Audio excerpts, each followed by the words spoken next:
Hello, I'm Kimberly, and welcome to the weekend edition of NAVE News Update. It's Friday, July 31st, and many of the stories you'll hear here can be found at IndianCountryTV. And here's the news for the day from the Associated Press and other Native news sources.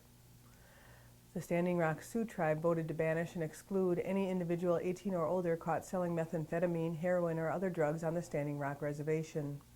Meanwhile, the tribe is still developing the process for enacting the banishment of offenders.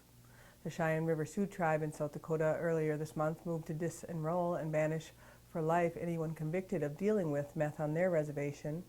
And 2 years ago, North Dakota's 3 affiliated tribes approved a similar resolution. Partnership with the Native Americans, formerly National Relief Charities, announced a 100-day supply drive for Native Americans living on remote and isolated reservations. The nonprofit is calling upon individuals, corporations, and foundations to help meet the critical needs of Native Americans who suffer the highest poverty in the U.S., yet receive less than 1% of the nation's charitable giving. The organization's supply drive focuses on everyday items that address essential needs in low access to food, health care, education, animal welfare, and household supplies. Previously known as the National Relief Charities, the organization recently changed its name to better communicate its mission and approach and strengthen its resources for serving Native American communities. Over 25 years of continuous service, the organization has provided nearly $300 million in aid through materials, education services, community investment projects, and professional and personal development of community leaders. For more information, you can check out nrcprograms.org. President Barack Obama is reviewing the case of a Congressional Medal of Honor of World War II veteran Loren Duke Abdalla, the United States Marine who performed incredible acts of heroism during the war, is the great-grandson of the legendary head chief Running Bull of the Yankton Sioux Tribe in South Dakota. Abdalla's grandson said Corporal Loren Duke Abdalla is believed to have been declined the prestigious honor during World War II because of his Native American heritage. I've seen them passing out Congressional Medals of Honor for carrying out a guy.